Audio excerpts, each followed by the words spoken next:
Hello viewers, welcome to Breaking News Update. President Joe Biden shared his plans for Supreme Court reforms, advocating for term limits to ensure a balanced and fair judiciary. Listen to President Joe Biden's speech.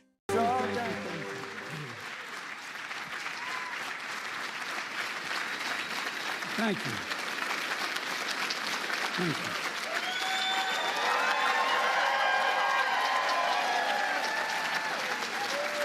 Thank you.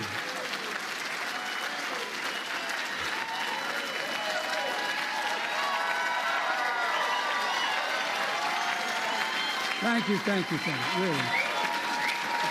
Thank you. Please. Please. Thank you, Mr. Ambassador. Mr. Ambassador, thanks for that introduction, and above all, for your friendship over the years. There's literally one word that comes to mind every time I think of Andy Young. The word's integrity, absolute integrity. And thank you to the Johnson family for carrying forward the legacy of a truly great president and first lady. Your mom was incredible as well.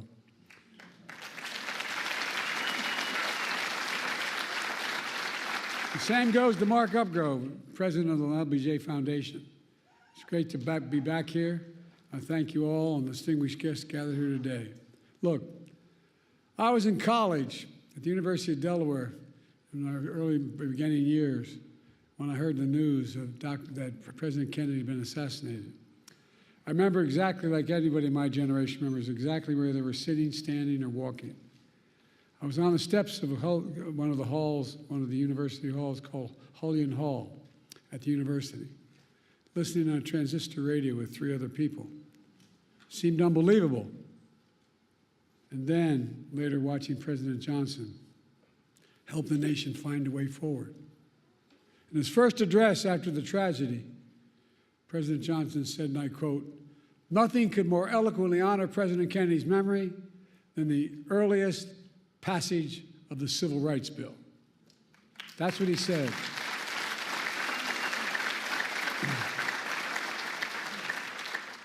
As a kid coming up, I always admired President Johnson for his public service, whether it was a school teacher in South Texas, master of the United States Senate, historic vice president and president.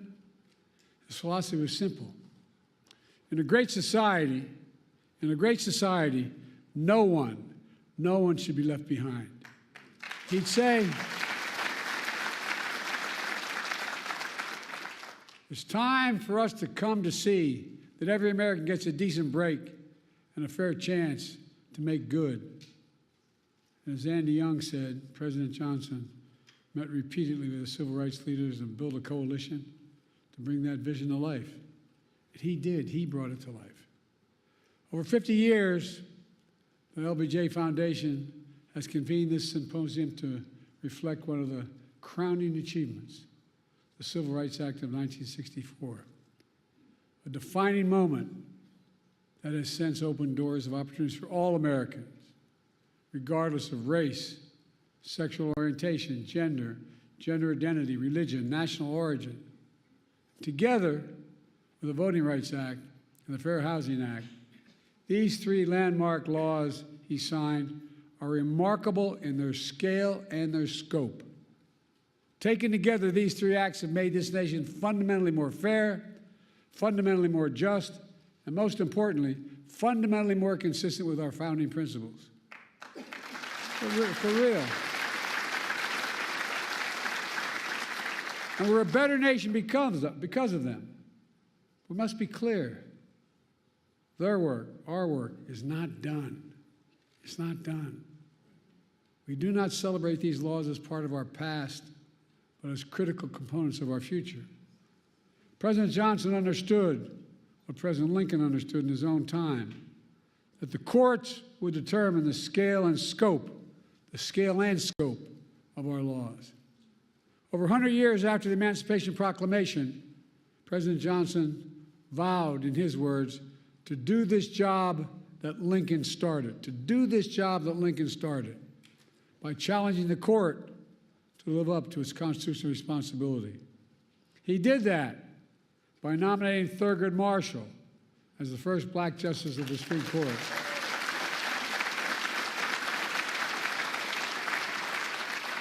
And by aggressively defending civil rights throughout the courts. But now, we live in a different era. In recent years, extreme opinions that the Supreme Court has handed down have undermined long-established civil rights principles and protections. In 2013, the Supreme Court in Shelby County case gutted the Voting Rights Act, opening the floodgates to a wave of restrictive voting laws that have seen states across the country pass. In 2022, the court overruled Roe v. Wade and the right to choose that had been the law of the land for 50 years. 50 years. The following year, the same court eviscerated affirmative action, which had been upheld and reaffirmed for nearly 50 years as well. And now, there's an extreme movement and agenda called Project 2025. Well, by the way, they're serious, man. They're planning another onslaught attacking civil rights in America. For example, Project 2025 calls aggressively attacking diversity, equity, and inclusion all across all aspects of American life. This extreme MAGA movement even proposes to end birthright citizenship. That's how far they've come. End birthright citizenship, which if you're born in America, you're an American citizen. That's how extreme these guys are. This issue and so many other civil rights that Americans take for granted are likely to come before the court in the years to come. And most recently and most shockingly, the Supreme Court established in Trump versus the United States a dangerous precedent. They ruled, as you know, that the President of the United States has immunity for potential crimes he may have committed while in office. Immunity.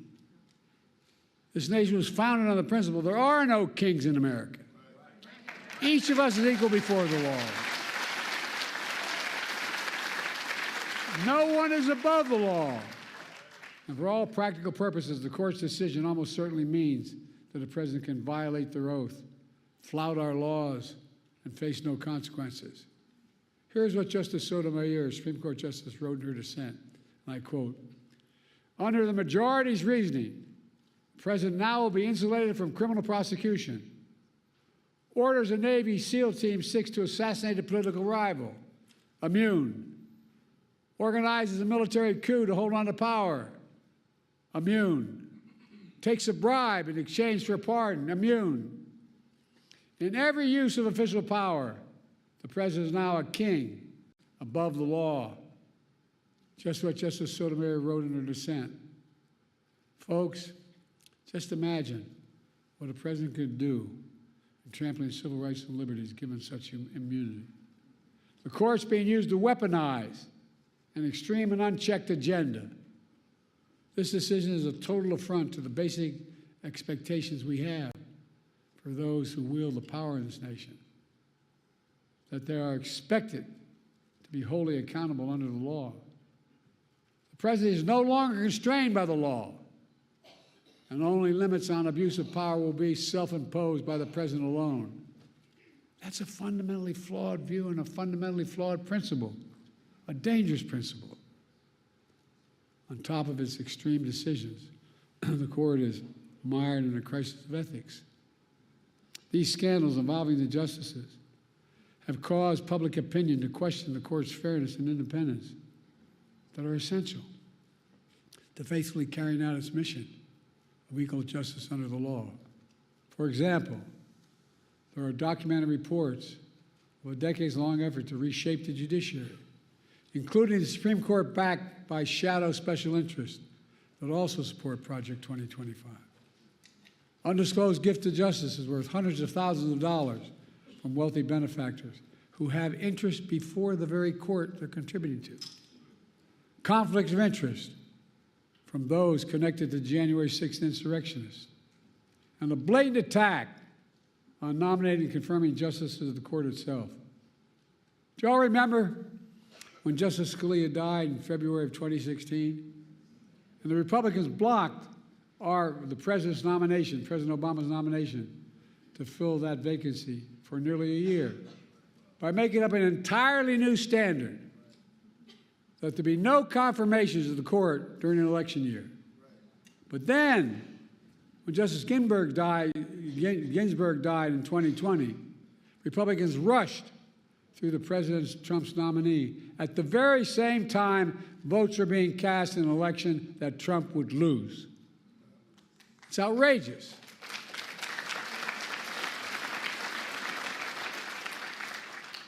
I know I don't look it, but I served in the Senate for 36 years, including as chairman and ranking member of the Judiciary Committee. I've been told that I've overseen more Supreme Court nominations as senator, vice president, and president than anyone in history, anyone alive today, I should say. I have great respect for our institutions and the separation of powers laid out in our Constitution. But what's happening now is not consistent with that doctrine of separation of powers. Extremism is undermining the public confidence in the court's decisions. As soon as I came to office, I convened a bipartisan presidential commission on the Supreme Court of the United States, comprised of leading constitutional scholars, both liberal and conservative, to provide recommendations on potential reforms to the court. I've been careful in these deliberations because these are serious, serious decisions.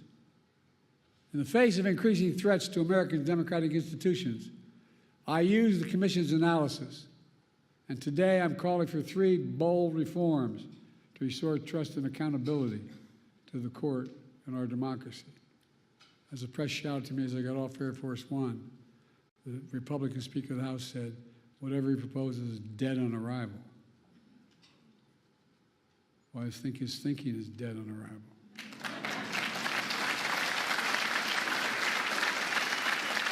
First, I'm calling for a constitutional amendment called "No One is Above the Law" amendment. It holds, and I mean this sincerely, it holds that there's no immunity for crimes former president committed while in office. I share our founders' belief that the president must answer to the law. The president is accountable in the exercise of the great power of the presidency. We're a nation of laws, not kings and dictators.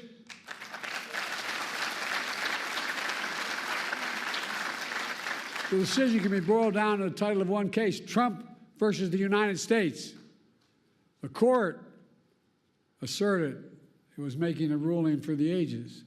That isn't true. The court made a ruling for one, a former president. No other president in our history has asked for this kind of immunity for criminal actions. And no president, no former president, not me, not one, has and should have been given any exception to this with such immunity. The second thing I'm asking for, we've had term limits for presidents of the United States for nearly 75 years after the Truman administration. And I believe we should have term limits for Supreme Court justices of the United States as well.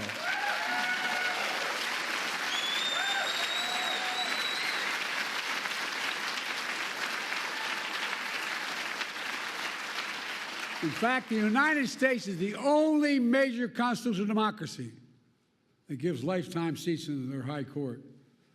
Term limits would help ensure that the court membership changes with some regularity. That would make timing for the court's nomination more predictable and less arbitrary. It would reduce the chance that any single presidency imposes undue influence in generations to come. The bipartisan commission I convened analyzed various term limit structures. Based on their report, I believe the best structure is the 18-year term limit. That would help ensure the country would not have what it has now: an extreme court that's the product of an attack on the confirmation process that's been weaponized by those seeking to carry out an extreme agenda for decades to come. By the way, these guys mean it. These guys mean it. Project 2025 is real. They mean it. Third, I'm calling for a binding code of conduct for the Supreme Court.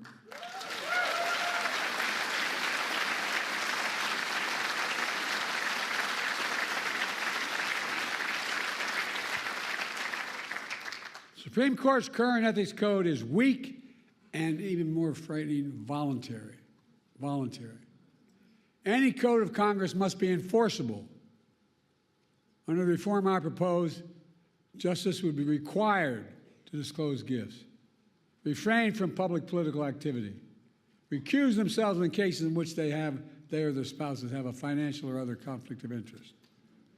Most people don't realize that Congress passed a law decades ago that says all federal judges, including Supreme Court justices, have to recuse themselves in such cases. But the current justices insist on enforcing that requirement themselves without any public oversight or compulsion. See, that's their decision. They don't have to tell us how they made it. That might work if the court was actually enforcing those requirements, but they are not. The court is not self-policing. The court is not dealing with the obvious conflicts of interest. We need a mandatory code of ethics for the Supreme Court, and we need it now.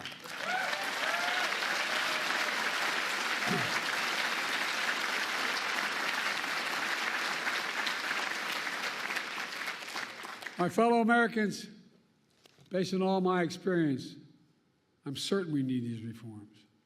We need these reforms to restore trust in the courts, preserve the system of checks and balances that are vital to our democracy.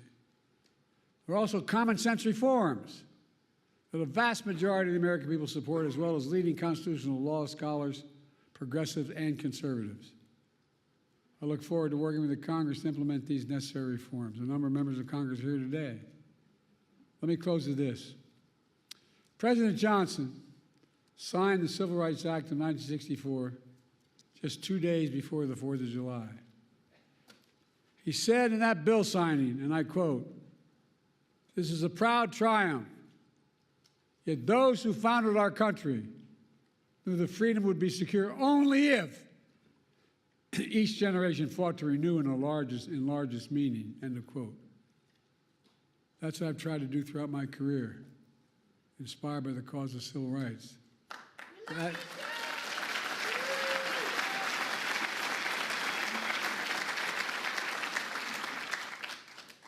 That's what got me involved initially. My state was a state that was segregated by law. We were one who, only reason we didn't fight in the side of the South, we couldn't get there. I'm serious. What motivated me to be a public defender, a county councilman, I'll never forget, I had a good job with a big trial firm. And in Delaware, you have to study for the bar for 6 months before you're allowed to take it. And in the meantime, while I was studying for the bar, that's when Dr. King was assassinated. We're the only state in the nation, city in the nation, that had the military stationed on every corner with drawn bayonets for 10 months, insisting, because we had a very conservative Democratic governor. In those days, when the Democrats won, they could choose to be part of the Southern Governors or Northeast Governors Conference. They choose the Southern Governors Conference lots of times. But guess what? It got me engaged. I love how reading these biographies of me now that I knew I was going to run for president. I remember walking in to the public defender's office, which was part-time at the time, and asking for an application because I wanted to join the public defender's office. And he looked at me, his name is Franny Kearns, he said, "Don't you work for Pickett, Ward, Burton, Sanders?" I said, "Yeah." He said, "Why the hell would you want to do this?" Not a joke. But I said, "Let me do it." I became a public defender. Folks, here's the deal. Because I got engaged like a lot of you do, whether you run for office or not. You get engaged and you want to change things. So I kept trying to change the Democratic Party in my state, which is very conservative. And then a group of people came to me, as my senator knows, Chris Coons, came to me and said, look, we want you to run for state senate. I said, I can't. I can't go to Dover all the time. I'm just starting a law firm. I'm a part-time public defender. And then they came back to me and said, why don't you run for the county council? I said, I can't. They said, you stupid SOB, it's right across the street there. I'm serious. Meets only twice a week. So my sister, my best friend, managed my campaign, and we picked a district that we couldn't possibly win. No Democrat had ever won. But my problem was I had my sister doing my campaign. And we won. Next thing I know, I was part of a group assigned as young senators, young elected officials, to try to bring the party around to get someone to run for the United States Senate.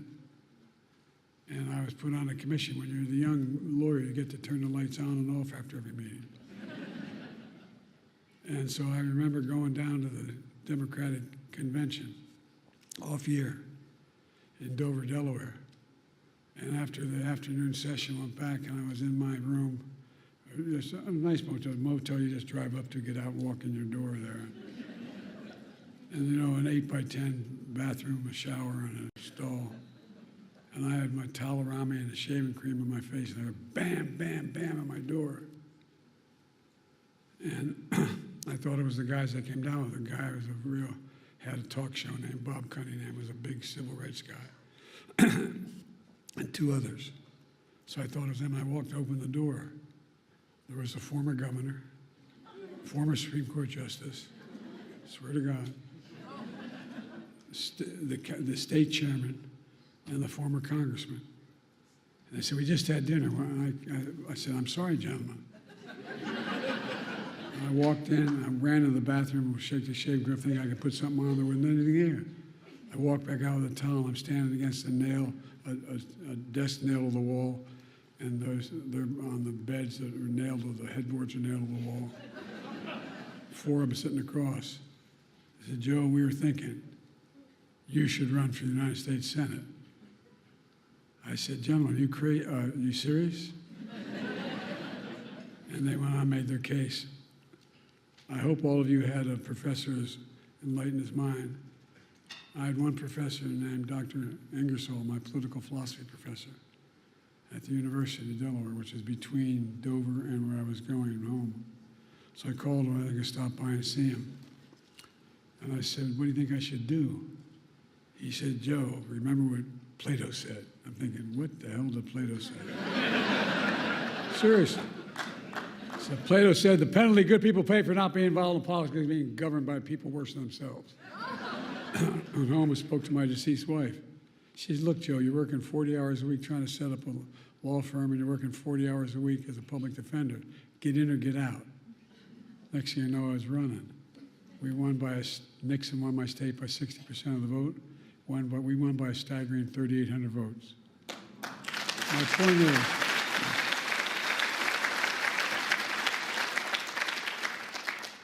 I didn't know what the hell I was doing. But look, and I went on to be able to I had to wait a little bit to be sworn in. You got to be 30 to be sworn in. And then I was the vice president, the first African-American president in American history.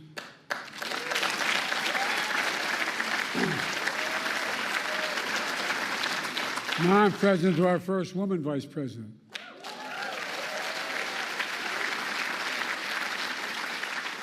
I've made clear how I feel about Kamala, and she's been an incredible partner to me, a champion of civil rights throughout her career. And she'll continue to be an inspiring leader and project this very idea of America. The very idea that we're all created equal and deserve to be treated equally throughout our lives. We've never fully lived up to that, but we've never walked away from it. We've never walked away because leaders like Lyndon Baines Johnson, my fellow Americans, in 2 years we'll commemorate the 250th anniversary of the signing of the Declaration of Independence. That July 4th of 2026 will be a moment not only about our past, but about our future. Imagine that moment and ask yourself, what do we want to be? We can and must be protected and expand our civil rights in America. We can and must prevent the abuse of presidential power and restore faith in the Supreme Court. We can and must strengthen the guardrails of democracy. We must have to remind ourselves who we are. We're the United States of America. And there is nothing beyond our capacity. Nothing when we do it together. So let's stay together, and God bless you all. Lyndon Johnson, Lady Bird Johnson, and may God bless the whole family. Ladies and gentlemen, may God protect our troops. Thank you for listening.